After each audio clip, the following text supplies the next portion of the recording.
Thank you. If everyone can give a round of applause to the Koreatown Senior and Community Center. Thank you for coming and joining us for our 30th anniversary of 4.29. We'll be transitioning to our next group.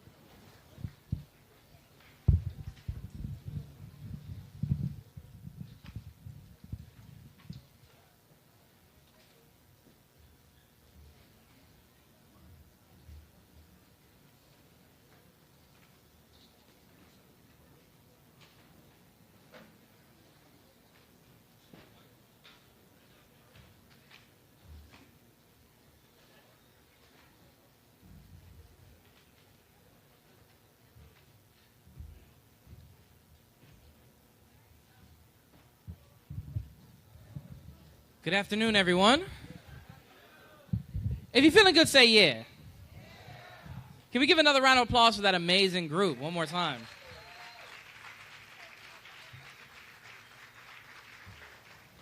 My name is Matthew Cuban Hernandez. I am a representative of the organization Street Poets, Inc., and I'm here with a few of my colleagues, Alicia Wise, and a few other artists here from Rhythm Arts Alliance, and it's an honor to be here, y'all. Thank y'all so much for having us. We're going to share with y'all a couple things, some poetry, some movement, some sound, and without further ado, we'll take it away. Check.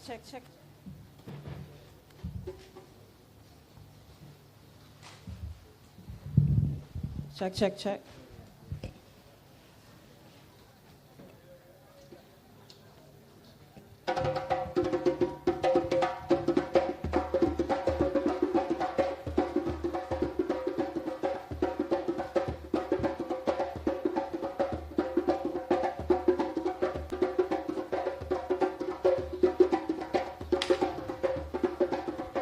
The air in my lungs is the air in your lungs. The air in my lungs is the air in your lungs. The air in my lungs is the air in your lungs.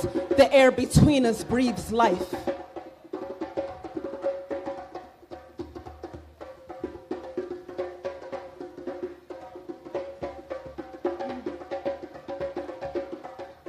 Won't you be a better you for yourself first? Get to know why your lungs stretch, they do. Do you breathe? Shout yes. What for? Shout a name, not your own. Feel how your chest expands beyond your head or a house or an object you can hold. Everything made without love eventually falls down. Love is upright. Love is upright. Love is up, right? Won't you be seen? Be seen. Be seen. My friend Ethan said the body is a neighborhood of organs. Touch your heart and feel if it invites you over to eat each other. If you do not feed yourself, eat yourself. If you do not feed others, how far are you willing to go? What is the cost of your travels? The air in my air is the air in your lungs. The air between us breathes life. The air in my lungs is the air in your lungs. The air between us breathes life. So this poem is for the forgotten. For the child who learns the word drown before they learn the word swim. For the one who hears, come as you are, and reaches for a lifeboat or a gun or a prayer. This here is a whole prayer. Look into your neighbor's eyes and say, no weapon except the weapon I create against you shall wreak havoc, and even if shall not prosper. Ego shall not prosper. Greed shall not prosper. Hatred shall not prosper. This here is a whole prayer for you, the person in the presentation, the hurt and the harm. Dear human who art in my presence, hallowed be thy healing. Dear human, misinformed, misguided human, come back, come here to your entire self. I have always sought the essence of me. I have always wanted to have a neighbor like the you are afraid to become. Mine, be mine, be mine. At least for a moment, put your hand in my hand. Put your pulse to my pulse. Put your trust in whatever the heck makes sense after you try. Since we're together, we might as well try. Since we're together, we might as well say, I am here. I showed up. I see you. I am willing. I am a blank page, and I ask that you trust my rough draft. Won't you please? Won't you please? Please.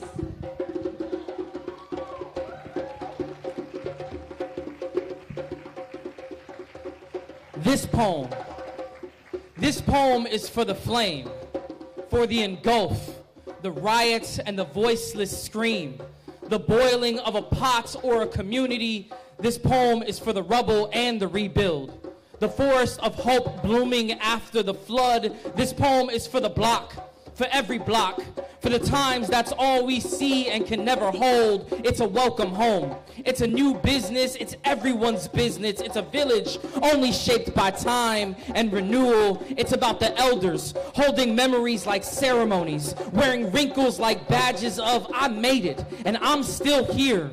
This poem is for the burning, clearing the city like a canvas and asking the children to be the artist, to be an architect and shape the structure they want. This poem is for the need, the necessary listening, no longer a demand but a requirement, a prerequisite to loving the corners you ignore. This poem is for the ignored, but also for the ignorant, for those who only see history as ashamed or anything other than a modern revolution. It's not about the violence, it's about the violets pushing through the soil, to be loyal to a place that raised you, to be royal in all things local. This poem is for the movement, for the dancing free and calling our growth a block party, for the sweets, for the sweat summer heats never forgotten. This poem is for hope, for a future still under construction, but every hand holding the tools we need to call our own.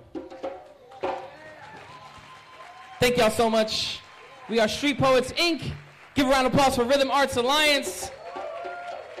Thank y'all so much for having us.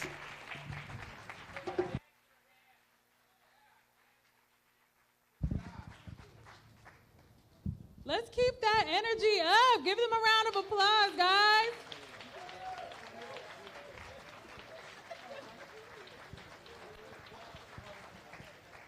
I mean, I feel full. I hope y'all feel full.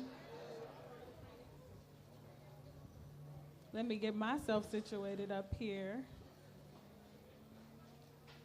So I'd like to introduce myself. My name is Natalia Romo. I am Supervisor Mitchell's Justice Deputy, and beside me I have Daniel Park, Deputy for Constituent Engagement. So first, we wanted to welcome everyone to the 2nd District's Racial Justice Learning Exchange. Today, we're commemorating the 30th anniversary of the 1992 LA uprisings and reflecting on our past, present, and future when it comes to our diverse communities. This is our 3rd Racial Justice Learning event in our office, and it's great to see some of our familiar faces here who've been riding with us since the first event that we have.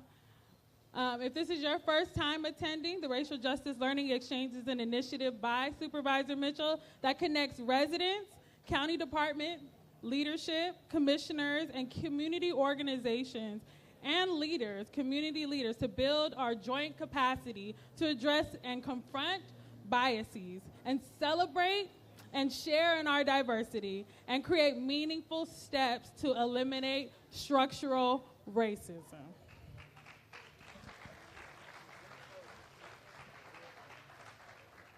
It is our goal to increase literacy about racial justice, to celebrate racial justice leadership in the 2nd Supervisorial District, and to enhance the county's race equity work. So today we have some great race equity champions on the panel. We hope you feel motivated and inspired from their experiences and a vision for a more equitable LA County. Before we begin the panel, we have a video clip that we wanted to share. Protest properly. A quarter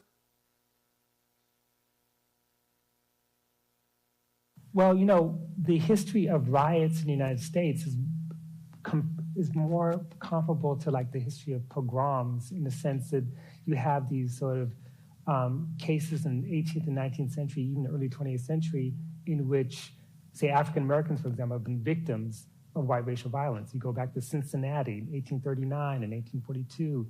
You go back to all the sort of riots, the Memphis riot, 1866. In this case, the change was the destruction of Black economic and social institutions. But for the most part, the modern riot that we think of, that is the commodity riot and the riots, insurrections against police violence or state violence, really begin in the early 1960s. I appreciate that distinction, but I just feel compelled to say that an empowered people can protest. Right. A historically disenfranchised group of people who feel they have nothing to lose and perhaps nothing to gain aren't empowered enough to protest. Right. That's why I will intentionally use the term rebellion, because it is a reaction to a circumstance, a living condition, a state of mind that I think doesn't allow you to protest properly.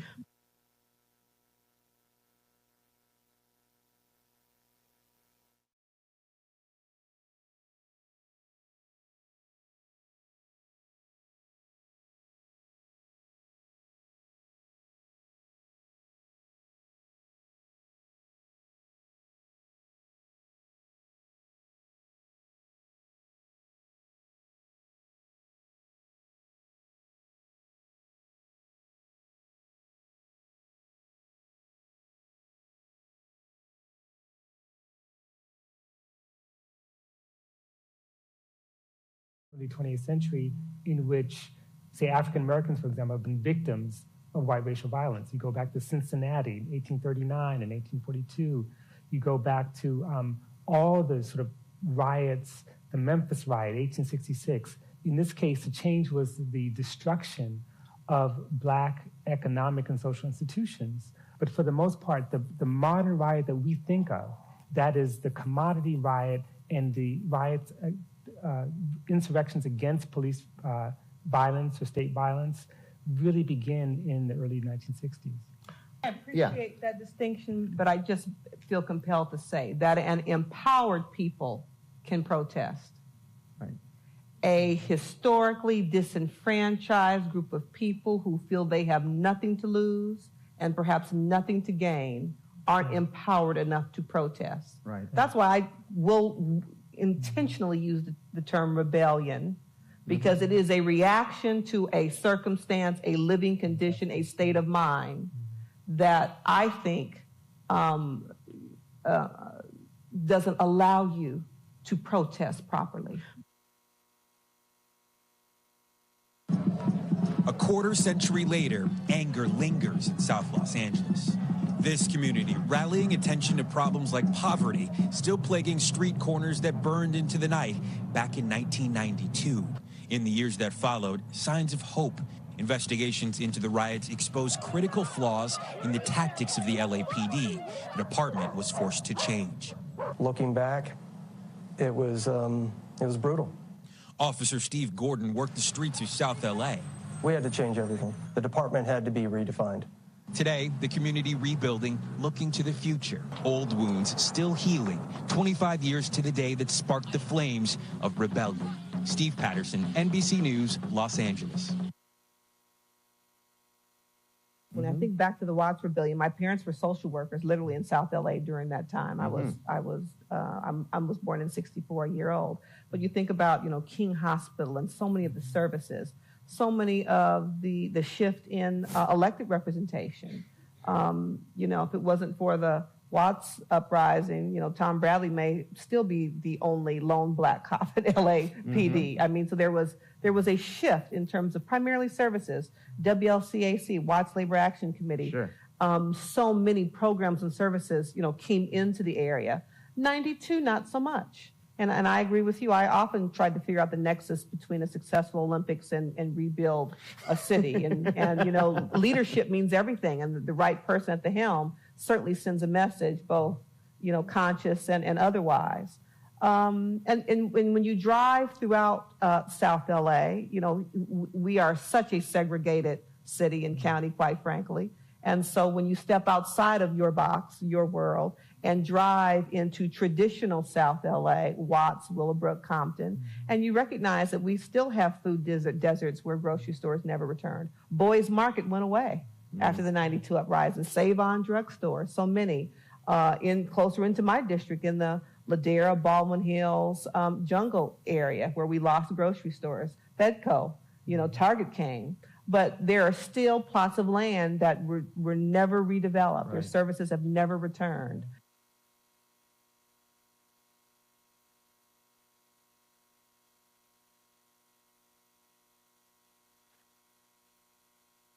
Good afternoon. Can you hear me? Because I can't hear myself.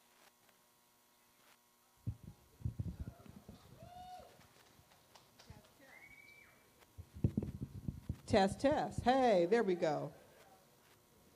Good afternoon. It's good to see everybody. With my staff who's standing there looking like they're ready to, do what? Come on and have a seat. Join with the community. They stand there at attention. We're standing here at attention in case the supervisor looks like she needs something. I need you all to come in and have a seat and join with our community. Beautiful. Thank you all. I know I make them nervous because in the middle of that I said, bring the chairs down here because that's too far. We didn't accommodate for the drummers.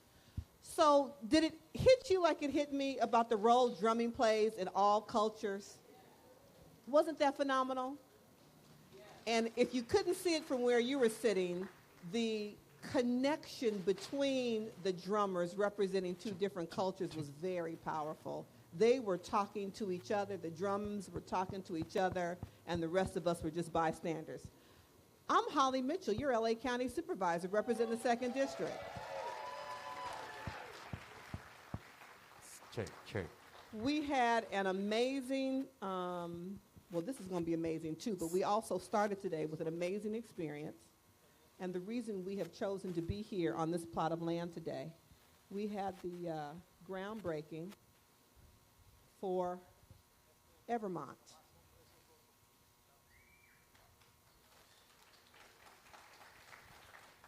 Those of you who are from LA or South Los understand the importance and the sacredness of this plot of land that was a viable business strip over 30 years ago that burned down in 92. And I was reminded of the new museum in Alabama where dirt from hallowed ground where far too many African Americans lost their lives through lynchings are preserved in jars. And we acknowledge the power of that soil. And so when we recognize the significance of the dirt here and the history of this dirt, I picked that up for you, that this dirt reflects struggle, this dirt reflects pain and history, and this dirt now is going to reflect, don't you throw that at me, this dirt now is symbolic of rebirth and recovery and renewal. And I thought it was important to acknowledge that. And so I picked up some dirt for myself, and I picked up some dirt for my predecessor, who I invited to join me today, to acknowledge his vision and decades of committed leadership to this community, and specifically this plot of land. So that's your piece of dirt and my piece of dirt. And we'll be back in 2 years and walk through the 180 housing units. We will walk through the business complex. We will walk through the metro. We will walk through LA County's unit that will rebirth and rebuild and be an incubator for small businesses. We will walk through the seed school the first California, LA charter school for the children of this community who, in my humble opinion, deserve it. I know that Zocalo interview was a couple years ago based on that hair color and that youthful glow that is gone. But thank you. Somebody said, I still got it. I appreciate you. Thank you, Commissioner. You're going to get reappointed and reappointed. Thank you. But it's important as we talk about our future that we ground ourselves in where we were. You all know the 1992 civil unrest was not a single catastrophic event. It was yet another upheaval in this cycle. And we heard the professor talk about the interesting 30-year sequence of similar events. 30 years ago, in this community, we lost 50 lives. Many lost faith in our justice system. We lost generational wealth and investment, and many lost faith in their government. 30 years ago, we were part of a moment of collective rage, desperation, and exhaustion. Oh, but that is changing, and the winds are bringing forth the new energy and excitement. 50,000 square feet of commercial space, 180 units of affordable housing, the Seed School, 250 full-time family-sustaining jobs that will span across industries, including retail, education, and opportunities to work at Metro. That's what investment, determination, and opportunity looks like for this parcel of land, that dirt, today. And I'm very proud to be a part of it. So as you heard from my two team members, for us in the 2nd District, this isn't just about, we do not only pause on anniversaries like this. This is work that we've engaged all year long. This is our racial justice learning exchange. We started by inviting all of the commissioners who serve the 2nd District because we wanted to empower our commissioners with an orientation, a frame of reference of how we expected that they would represent us on LA County's 300+ boards and commissions, that we were going to deputize each other with information and power on how to combat racism, how to call it out and confront it when we see it and experience it. That's what this learning exchange is all about. This is our 3rd monthly gathering. We expanded it to include our county family. That was kind of an aha moment, and I want to thank all of the county department heads who have been with us typically on Saturdays. So this is our first Friday event. Thank you for going along with us in this journey because, LA County has an anti-racism initiative. We have focused equity in how we're using our new dollars coming from the federal government as a result of COVID. And so, again, this isn't a one and done. This is an experience. It's a shared learning experience. And again, I'm really glad you're all with us. So today, on the heels of the unearthing of the dirt for Evermont, where we were joined by all of those various partners, I told them it was like a family reunion. And you know how we do family reunions. There have been some divorces. There have been new marriages, new babies have been born. And so that collection of partners is a different collection than the people who envisioned it 30 years ago, 20 years ago. But we have all come together doing this family reunion to make sure it happens, and that I made a commitment then, and I will share it with you, that this will be the last ribbon cutting where nothing gets built on that plot of land.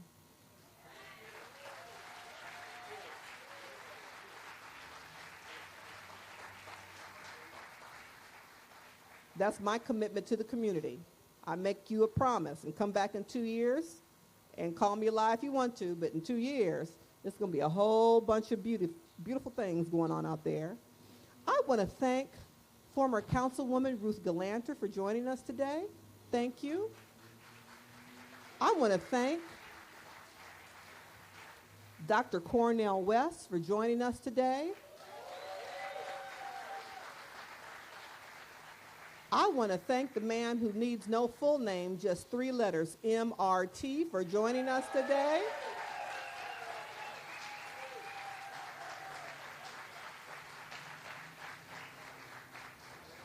I'm going to save my thanks for all of the food vendors and the performers and all that for my wrap. So let's get started with the way in which we're going to do this dialogue today. I'm really excited to introduce to some, and, well, I guess it's introduction because of COVID. Everybody been put up and shut up and behind masks. Dr. Ferreira, I only don't have my mask on because I'm outside and the wind is blowing. Because I do everything Dr. Ferreira tells me to do.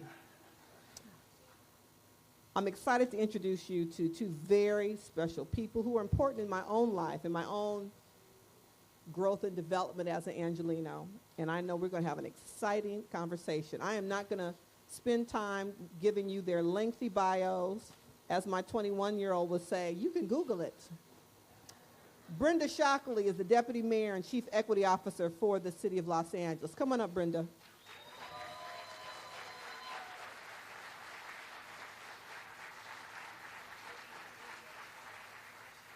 In response to 1992, Deputy Mayor Shockley founded Community Bill.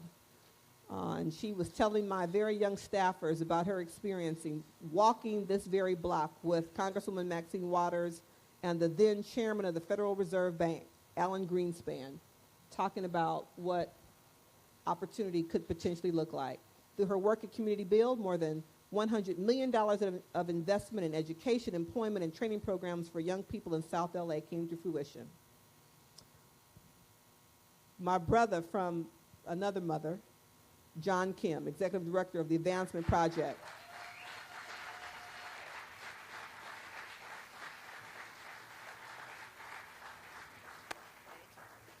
If you want some education on the history of James Brown, ask John Kim.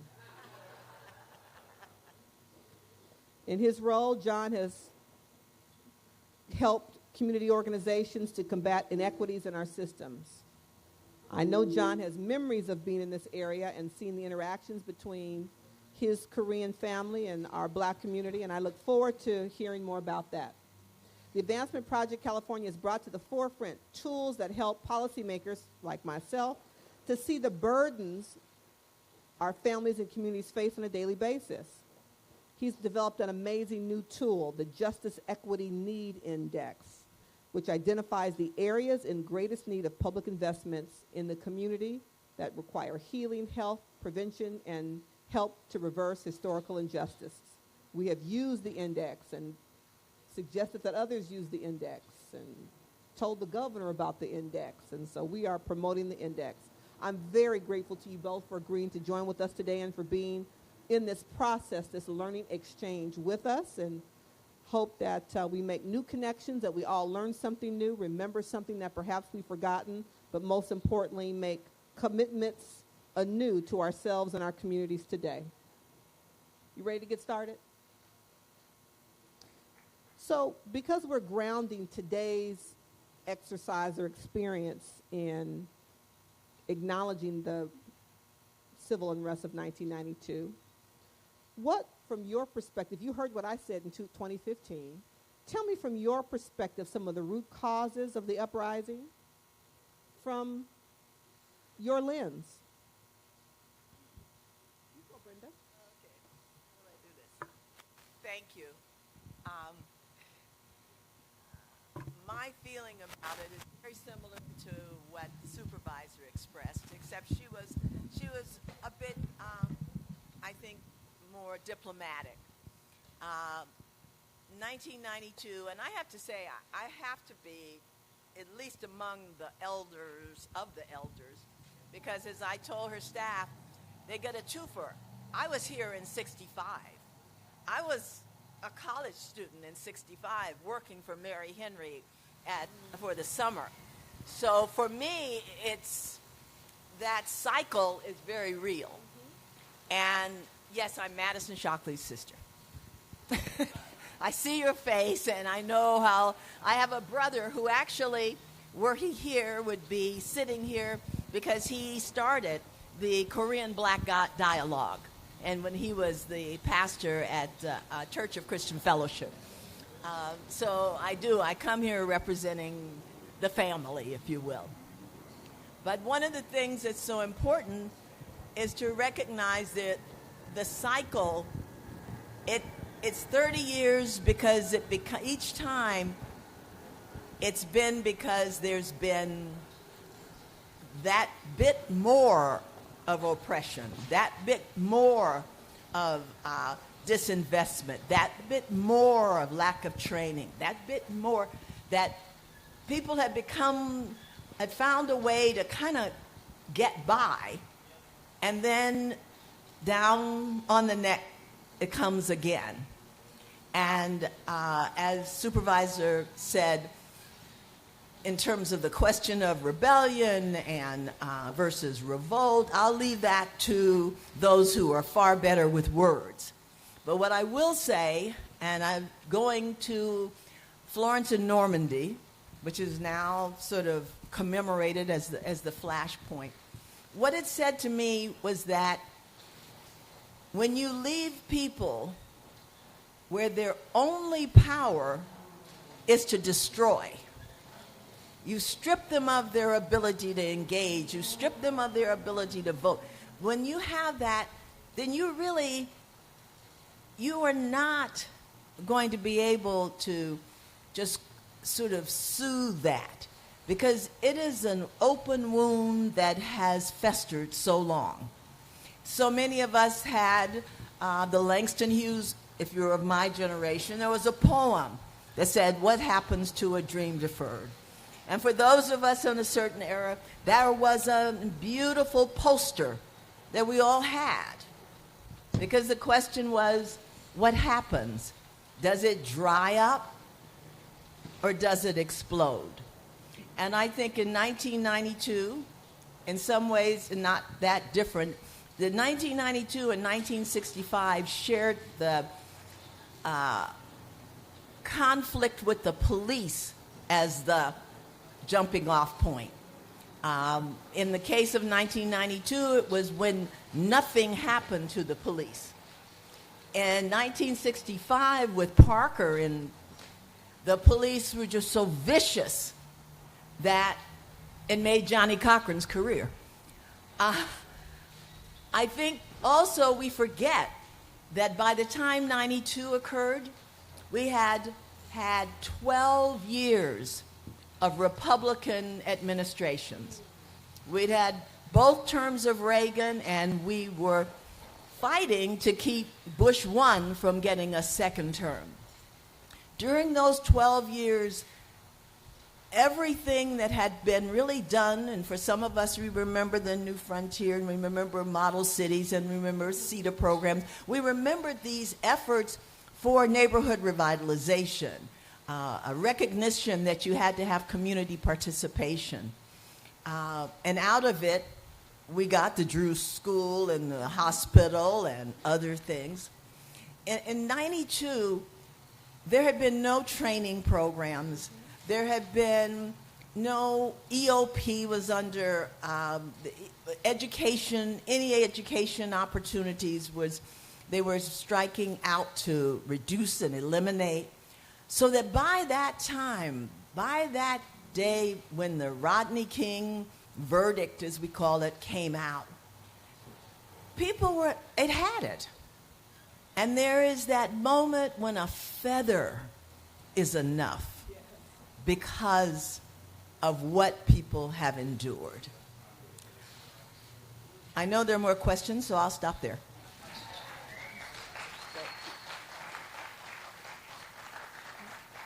So I've been overruled. Apparently the people in the back can neither see you or hear very well because of the wind, and we can't turn the mics up any louder. So let's go back up on the stage. So John, why don't you run up on stage, take the mic, go on the stage, and we'll move the chairs.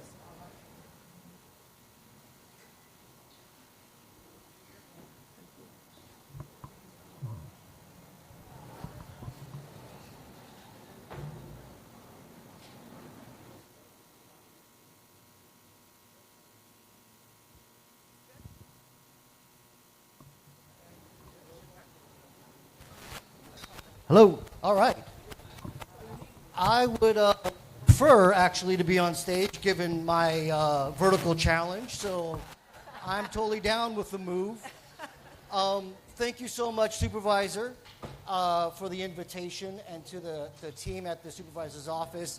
Was excited to accept the invitation. Did not know I'd be here in between the Deputy Mayor, a Supervisor, and Dr. West. So a little nerve-wracking, to be sure.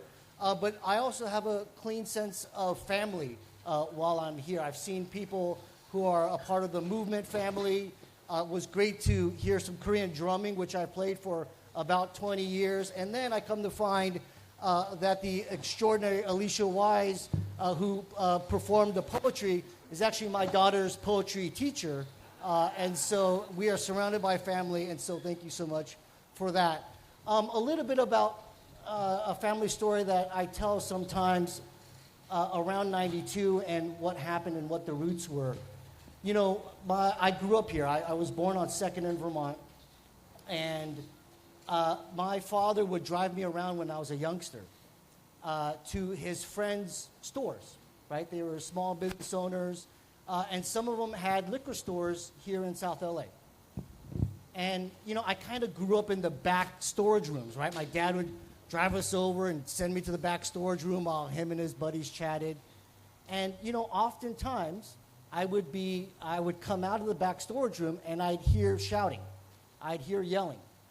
And it would be, unfortunately, my father's friend, who may have been educated in Korea as an engineer or a PhD or what have you, sitting behind a cluttered counter, behind plexiglass, yelling at the top of his lungs to a customer, oftentimes, too often, an African-American customer, who for some reason was feeling disrespected and being disrespected in his own neighborhood using his own money. And too often I would see this scene.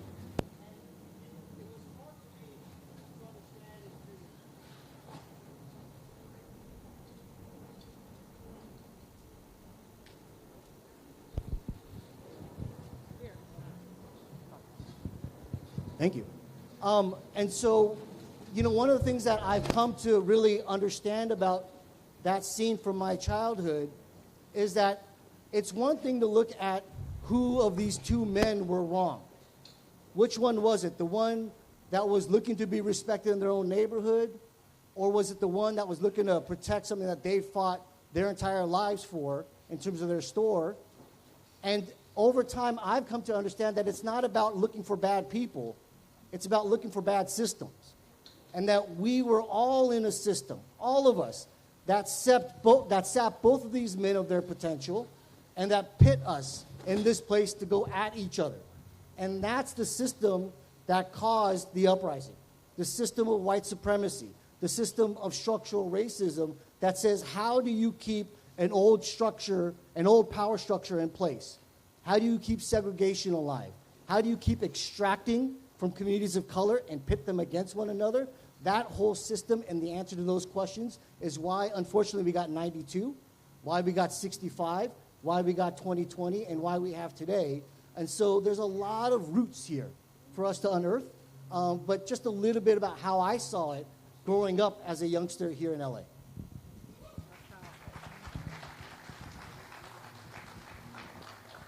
Thank you for telling the plexiglass story, because that's important to understand it from everyone's perspective. So you talked about the 65 rebellion, as my father would call it. I did. And you talked about the investment of the institutions that were built as a result. You talked about MLK Hospital and Cal State Dominguez and the community college and St. John's and all those institutions.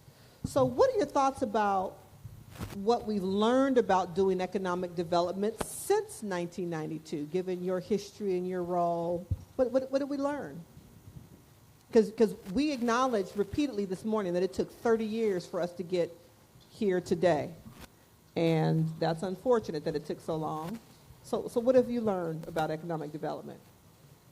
Well, pull it out, Brenda. Pull it out and hold it in your hand. Yeah. Can you hear me? Yep. Oh, okay. Well, I'm going to work backwards, because driving over here, I thought about, and amazed at how it seems like yesterday, that day when everybody, in my opinion, I thought they were just going to show up at First AME. We were all heartbroken about the verdict, and they would light some candles, and Chip Murray would say something soothing. We would be angry, but we would go about our business. That just reflected the time that had passed for me between being 19 or 18 in 1965 and having sort of maneuvered the system and seen how there was this constant sort of undermining and redirecting of really, really fine ideas and efforts.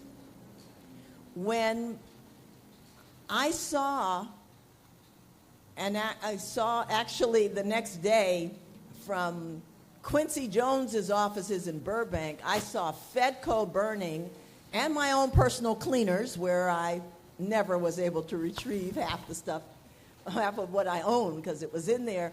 I realized that then we were fighting disinvestment. That's what we were doing here with Ms. Waters, walking with Greenspan, talking about what we needed, on and on.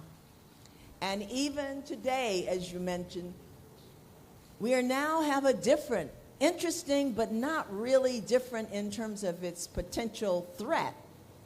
And now we're facing gentrification. And for some days, I'm not sure. When I look at Leimert Park, I look at what's going to happen when all of what you've described occurs. I worry, and yet in another sense, and this goes to your question about what has changed, out of 92, while there was some government involvement, much of it was from Washington, D.C., much of it was corporate America coming out, promises and promises. Well, don't you know, Hurricane Andrew came about 6 months later. All those people who had set up their various shops and all, overnight were gone. Overnight, they took their promises and their commitments and their goodwill and moved to what was the next, quote, disaster. But out of it came a network and a structure that you see today. And that is the rise of the nonprofit sector. The power of the nonprofit sector, because by definition, we really evolved out of the community.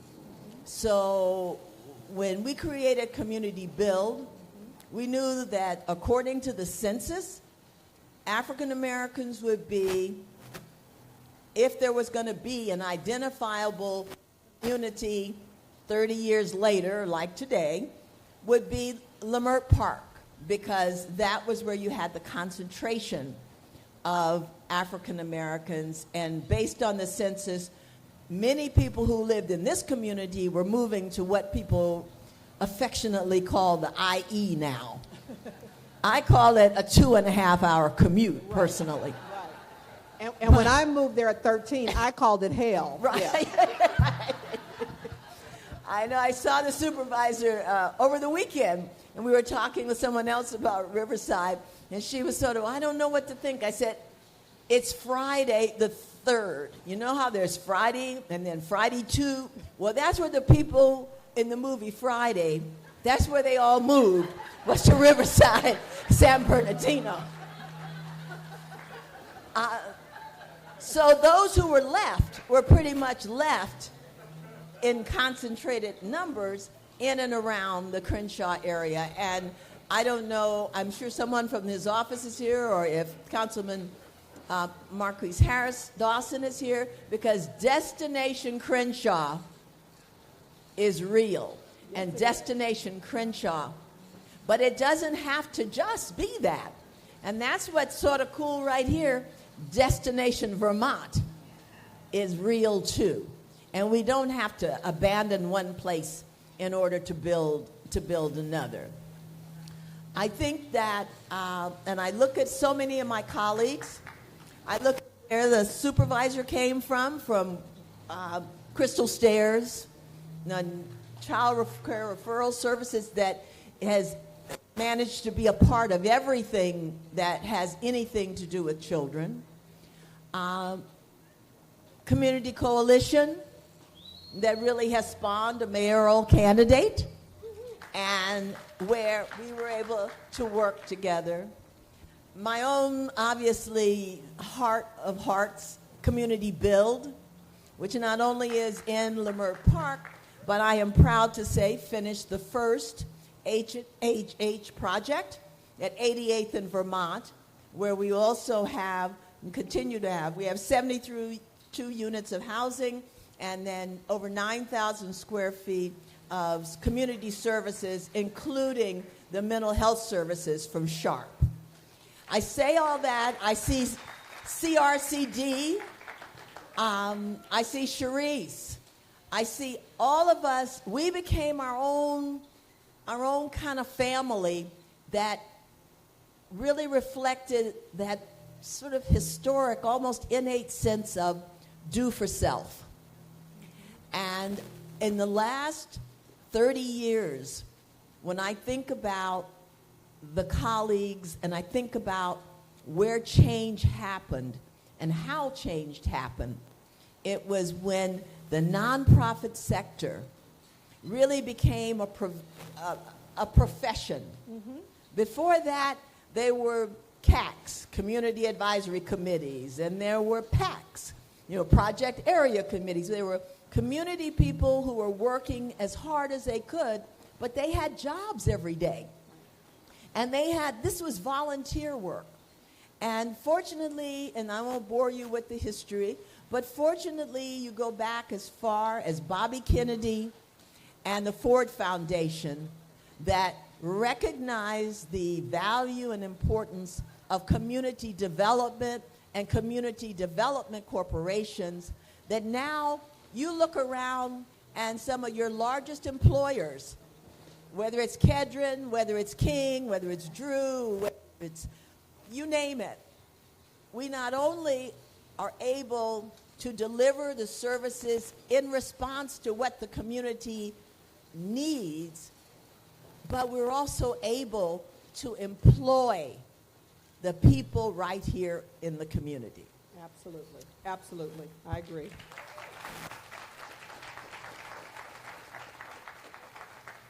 So Brenda talked about the role of philanthropy in the private sector in terms of bringing money in and the nonprofit sector, but talk to me from your perspective about the post-92 landscape and the fight for racial equity in public budgeting since 1992.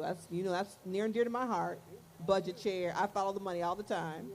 We had a budget town hall last night because I want the community to learn how to follow the money. So talk about the role of public budgeting in this sphere. Hello? Oh, I'll just use this. I'm going to just do that. Okay. And it's hard to get this question from Supervisor Mitchell. In Sacramento, when she was up there, she was widely known as someone who don't mess around when it comes to budgets. And so it's great to have you here at the county.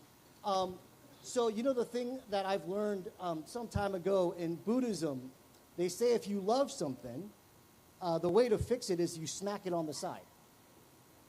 Like a thing that you love, like a vase. If you want to figure out how you fix a vase, you give it a good smack on the side, because then you can see where the cracks are, where you can see where the attention needs to be paid. And 92 was not only a smack on the side of this city and this country, but 92 was also a smack on the side of the movement in terms of racial justice and in terms of nonprofits. There was a way of doing things that was maybe a bit too siloed by race or by industry or by issue when it came to the movement. And 92 was a moment to say, actually, we're going to have to figure out a different kind of playbook. How do we figure out how to deepen our racial solidarity across institutions and across communities in a way that is not so transactional, that is cultural, but even beyond that? And so that was one evolution, I think, in terms of the movement organizations that said, hey, we're going to really have to fix how we see each other across races. The other way that the movement has really matured since 92 is that providing services is critical. Cultural exchange and learning is critical. But to really push systems, power is the most important thing. So how do you build power? How do you sustain power through organizing? Many of the groups that Brenda's mentioned, many of the groups represented here have become PhDs in power building in the city that would rather not hear us sometimes. And the power ensures that the city and county has to listen to these organizations, these movement groups, and these voters. And so power building has really matured since '92. And, you know, we had a moment last year after the first wave of the pandemic, or first couple of waves of the pandemic, and we had $1.9 billion coming in from the federal government to LA County. $1.9 billion is nothing to sneeze at, from the American Rescue Plan. And some of us were like, hey, how do we make sure that those communities that were the most impacted by this pandemic are the first in line for that money? Because usually at the county, when money comes in, it's all divide by 5. 5 supervisors, you all get your even cut, even if you don't have the same issues. It's divide by 5. And could we, for once, possibly get it to use equity to distribute the money? And lo and behold, we had a champion now at the inside that said, hey, I'm done with that too. I'm done with the divide by 5 as well. And so we brought, with the Community Coalition, Inner City Struggle, SEIU 2015, and 30, 40 other organizations saying, hey, we could build an index to use data to show which zip codes are in the highest need. We can show how to build a funding mechanism and use the anti-racism initiative within the county to actually move that $1.9 billion by equity to the highest need communities. And lo and behold, she got the votes, the motion passed, and now $1.9 billion is moving towards equity. So it's not just sitting from the outside, right? It's not just sitting on the outside. It's working with the inside to actually make some real change. I had just convinced them all that that was my bright idea, and you just... It was teamwork. It was teamwork. What do the cycles of police brutality, injustice in the legal system, and social upheaval say about structural racism? And how do we really do racial equity work? You know, I think racial equity and you're on mute are two of the overused phrases of these last 36 months.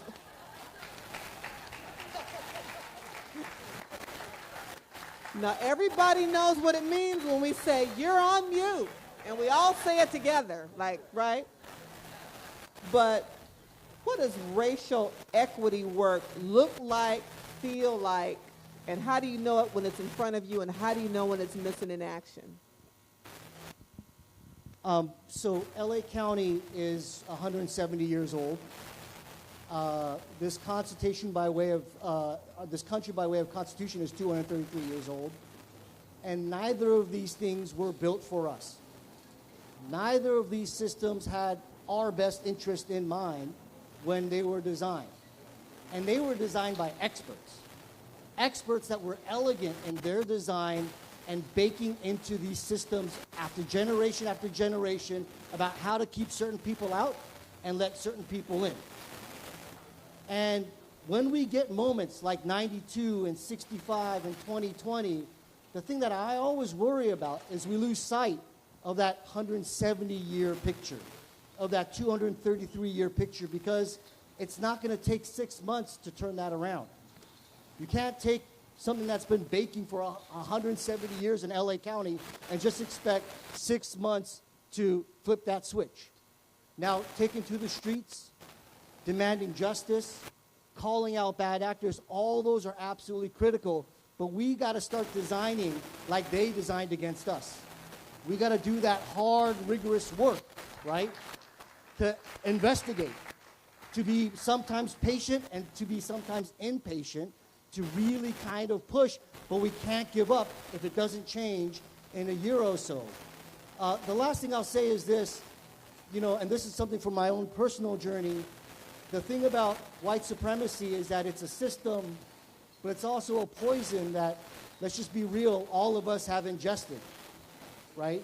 Many in my community, it's almost like when you get off the plane, here, have some of this, right? Some of us, when we're born here, have some of this. And it's a little bit like a lens that shades, unfortunately, us to see ourselves away from what the reality is, and us to see each other, right, in a different way than is the reality. And so the work is out there, but the work is also inside, so that we can figure out, how do we get this poison out of our system? How do we change the lens so we don't see each other as different, but we see each other as brothers and sisters in this fight? Every learning exchange, I've been able to witness an aha moment. Our first event at Sony Studios, a commissioner came up to me and said, I get it. I understand why you're doing this, and I understand my role as your appointee, what I'm supposed to do. When you were speaking, sister right here in the second row said, I saw the aha moment. Something you said triggered. And so, Team Mitchell, we got this. We're changing lives and expanding minds. Spreading knowledge. This is going to be the last question, and we're going to open it up. And it's not for questions. We're going to have an assignment for you. But since the wind is trying to take us away, Brenda, what do you think are the key racial justice imperatives today that will define equity in the future? Well, I think it's on. Can you hear her? Can you hear me? Yeah, now you can. As I was listening, I was thinking about how we have to have all the data. Is unplugged? Back. We have to be able to anticipate those who are committed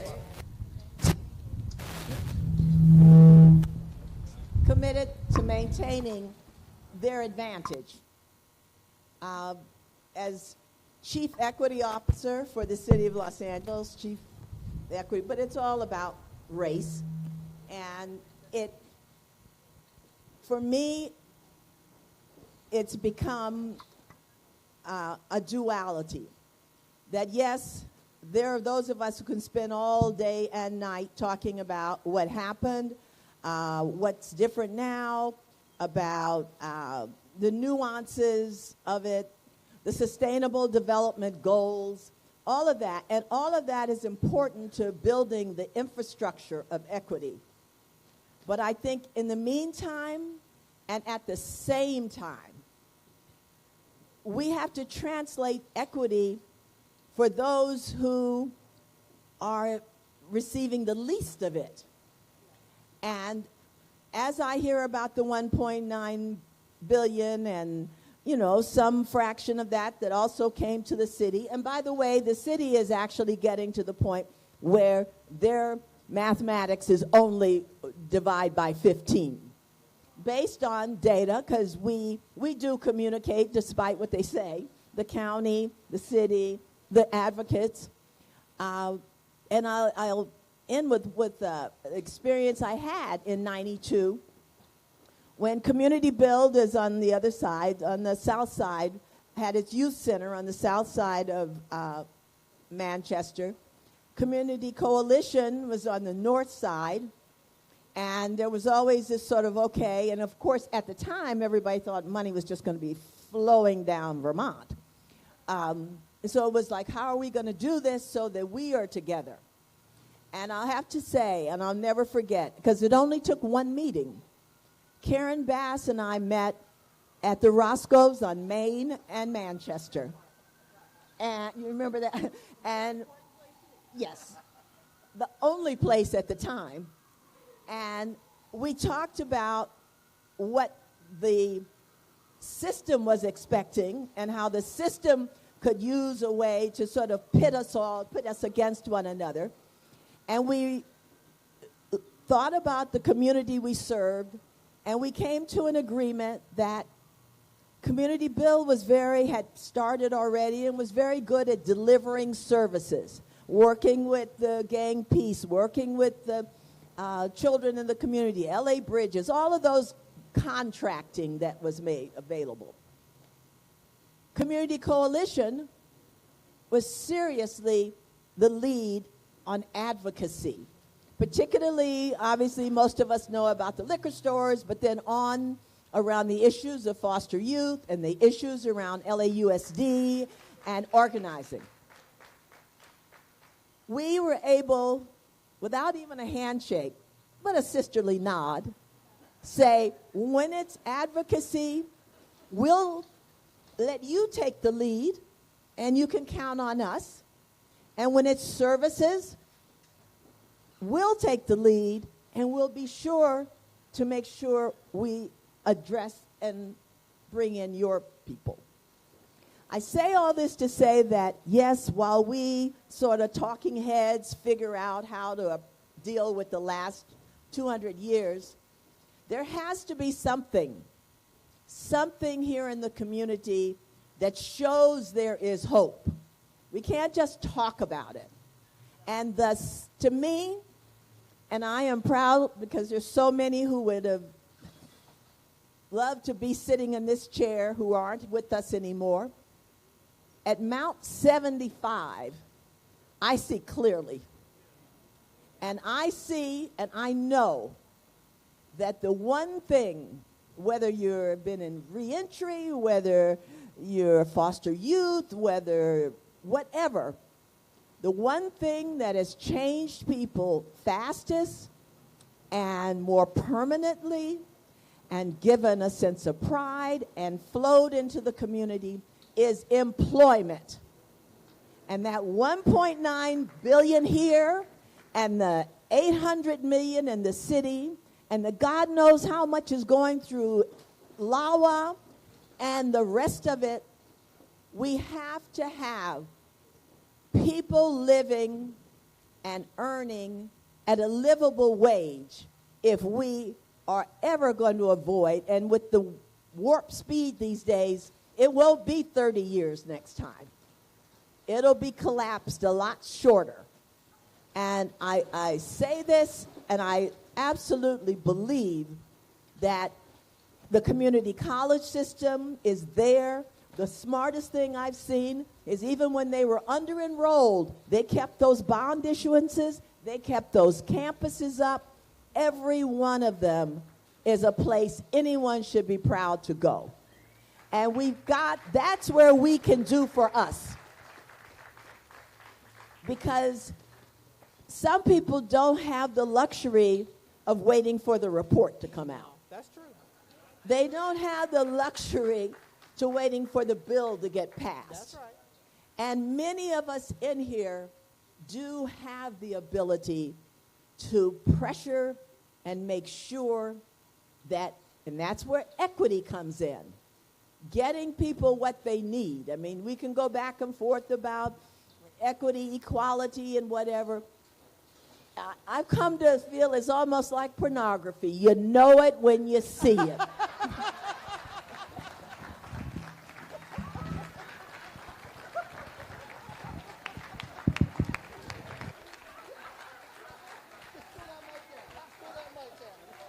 MRT, I don't know it when I see it. I don't know what you're talking about. I don't know. I don't know what she's talking about. I don't know what she's talking about. I don't know what she's talking about, Brenda. I don't know what you're talking about. Was that powerful? Give them a round of applause. I love you. I love you. And you all stayed out here with Mother Nature showing out. And so we appreciate you. Many of you have said, oh, I'm here to support you. I appreciate that, but I want you to understand this isn't about you supporting me. This is about 2nd District staff creating the space and opportunity for us to come together and learn. So this is about us, and I appreciate you showing up, but I want you to show up for yourself, the departments you lead, the commissions you serve on, and the communities that you live, work, recreate, and worship in. So thank you all for coming. So you should have cards. Now, you see, I know this group. This is the group that is going to sit back there and try to figure out the hardest question they can come up with to stump us. We're not going for that. So before you get to ask your question, What you have to do is make a public declarative statement about what you intend to do in your work to keep this history alive or to heal and to find solutions to the persistence of structural racism. Remember, this is a racial justice learning exchange. So before all the tents and everything blows away, we're asking you, if you've got a question, that's fine. We know some of you submitted questions online as a part of your RSVP. I appreciate you. And those really smart young people I've hired, they will answer them for you because they have the answers. But whatever you have today, again, before you stand up, you have to make your declarative statement before all of us about what you intend to do. You can go on my website and see what I'm doing. We are convening. We are talking about it. But we need to hear from you all what you all intend to do. Got some cards for me, Daniel? I stumped everybody telling them they had to make their declarative statement first. While you're thinking about that, let me just say that I want to make sure you all have the date so you can calendar it for our next Racial Justice Learning Exchange gathering. It'll be May 18th from 5 to 7 p.m. at the A.C. Bilbrew Library. We'll be discussing the Civil War origins of Cinco de Mayo. And then after our May gathering, it will be our Juneteenth event, which is really where we launched this last Juneteenth. So I'm waiting for cards and questions you may have, but I'm really looking for commitments you all are making to yourselves and all of us. I'll give you this in case you want to answer something.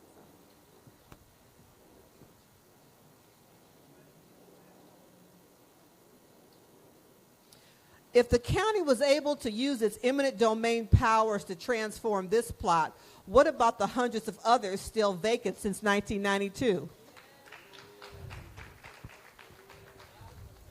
You see all that gray hair in the front of his hair? You see all this coming in my hair? Let me tell you what that's from. That's from Bruce Beach and this plot of land. Let me just say, the uniqueness of this opportunity. This was a plot of land, privately owned, by someone who owns multiple parcels throughout South LA. I didn't hear you. Well, okay, you hear what he said it, and I didn't. But you're gonna read in between the lines as I tell you my story. Who is intentionally holding this property and leaving it vacant? Willfully holding the property. I don't know what you're frowning for. Willfully holding the property vacant. And so it took courage.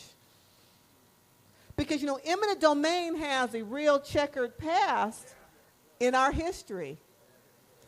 And so for someone to have the vision to use eminent domain to the benefit of the community is a new concept. The county has stepped our toe in that, and we're still fighting in court, truth be told. So it may look a little easier to you all than it really is. So let me just make this statement as the current county supervisor. Let's get this done free and clear and built, and then you can come back and ask me that question. Let's finish this. It's not as easy as it may appear.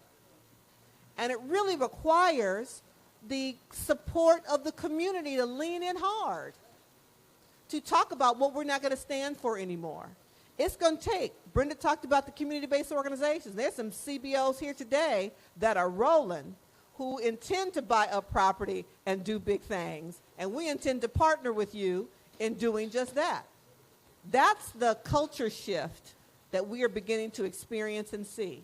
But we've got to find people who are willing to be their partner and really ask the question, why does it behoove you to allow us to pass by this intersection for 30 years and be further insulted and have that wound continue to fester with no development and vitality in our community? That is problematic, and collectively together we're going to work to change that.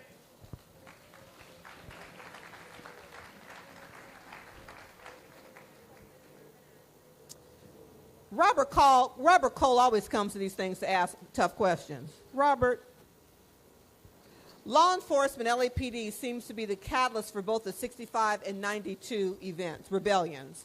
Have we done enough to prevent another rebellion in the future? So I think that should apply to both LAPD and the sheriff. Have we done enough to prevent another rebellion in the future? And thank you, Robert. He says, I will educate my kids about the past, present, and future of social justice. Have we done enough? LAPD. Law enforcement seems to be the catalyst for both of the 65 and 92 uprisings. Have we done enough to prevent another one?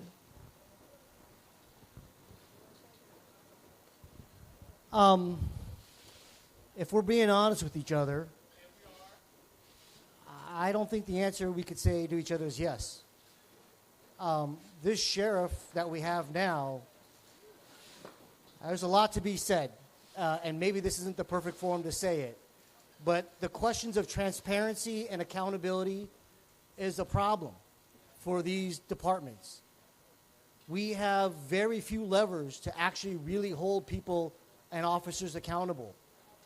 And there are steps that should be taken at the federal and state level and locally that there is not the kind of political alignment to actually get these things done.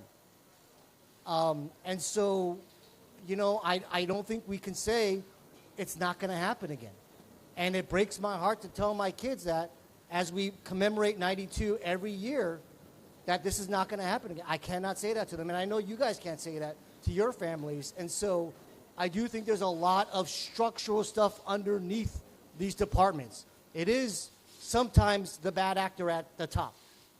But sometimes I worry we spend too much time there, and we have to figure out what are the dynamics, the incentives, and the status quo that we got to shake the ground and not just revolve who's at top. So I think the answer is no.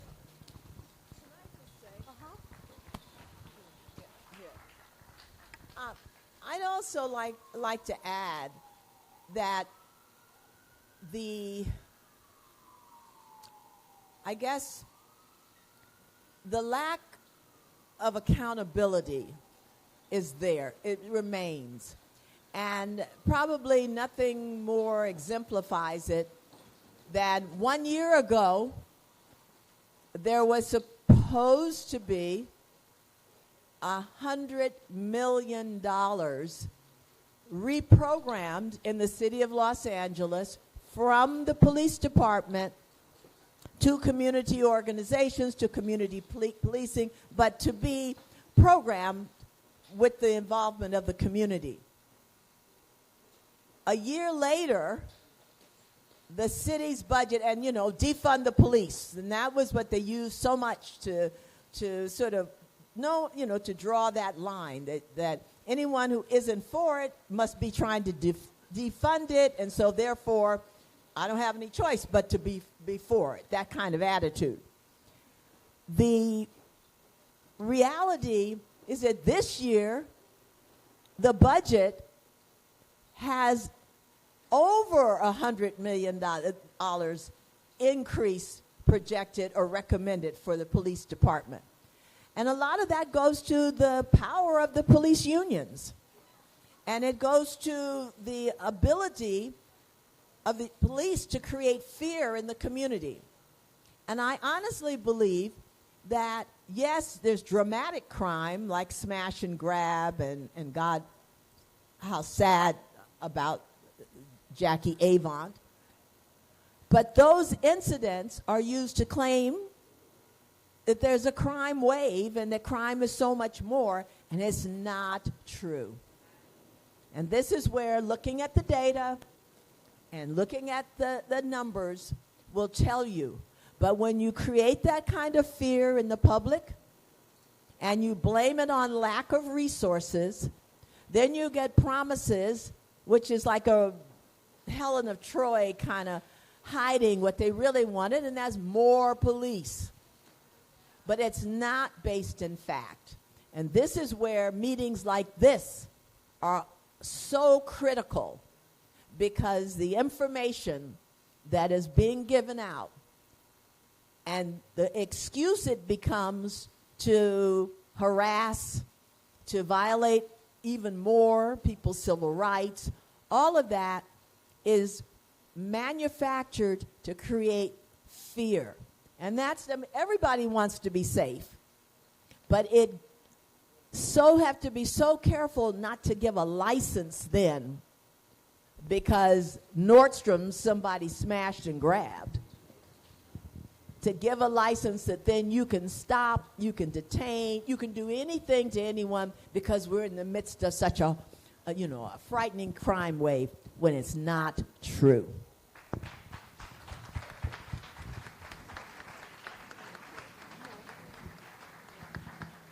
I don't know about you, but I think we had some church here today, under the tent and everything. There was some church had today. Some truth has been spoken, some knowledge has been shared, and I hope that you all, are connecting and having conversation with each other. To the nonprofits in the room, there's a whole lot of county department heads over there to my left. Don't look, but they're sitting right there. I would hope that you would go and make a connection and meet the director of our Department of Public Health, meet the director of the Natural History Museum, meet those who are in our justice systems on the good side, public defenders, meet, did I say LACTA? Did I say DSS? And folks that I'm missing. Meet the registrar of voters. You better go meet the registrar and make sure you're ready to vote in June. Meet my new county family, who I must say to you all, who I've perhaps known and worked with longer, have been amazingly welcoming to me and my team, who at least don't visibly roll their eyes when I come up with these harebrained ideas like the Racial Justice Learning Exchange, or to launch the largest guaranteed basic income program in the country.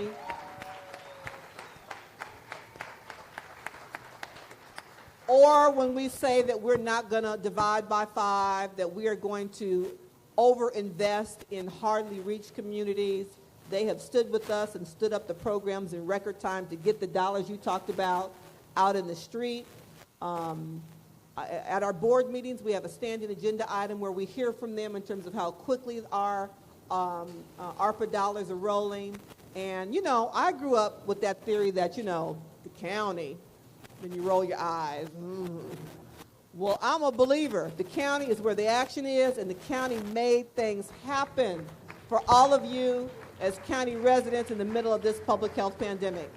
Thank you, Saul, who is helping my team frame and envision what it means to have a racial justice learning exchange, because we're making it up as we go, but so far so good. Let me say, I'm on the Metro board, very exciting work. One of our neighbors wanted to make sure that people who live in the community know that tomorrow from 9 to 1, the Vermont Transit Corridor Community Listening Session. Please go, because I'm fighting for you every day on the Metro board to really make sure that transit is what we need for it to be. And I need your help. And so if you live in this community and you can go to this listening session, they are listening. I was impressed. They've had 8,000 people respond to their customer survey that we really insisted that they do. Stephanie Wiggins is a partner in the Seed School and a partner in this development. And she's here. I don't see her. Thank you, Ms. Wiggins. I see you. And because she's here, I'm not going to say I'm fighting for a fairless system, because she's sick of me talking about fairness. I got a friend. Ms. Wiggins, I got a friend in the fairless fight. She is a partner, and I am working hard to support her in her leadership, and she is working hard to support our community. Because when I tell her the Vermont line is the busiest bus line and we can't have cancellations, the next board meeting, they have work to fix it. So thank you. We had a lot of partners to make this happen today. So I want to thank the Koreatown Senior and Community Center for their drumming performance, the Street Poets, Rhythms Arts Alliance, Vendedores en Acción, Toss It Up Salad, LA Commons, and KYCC, my homies. Thank you for coming out and really being a meaningful partner in this work. We intentionally did this on today's date because of the groundbreaking, and we know that there will be a week-long of events to commemorate, to remember. And my ask of you is that we don't just do that once a year. We're doing the Racial Justice Learning Exchange as a gathering experience on a monthly basis because we can't talk about racial justice one day a year. Be that King Day, be that the anniversary of the uprising, be that whatever. This is work that we can only affect culture change if we commit to doing it on a regular basis. So again, our next event, May 18th, 5 to 7 at the AC Bill Brew Library.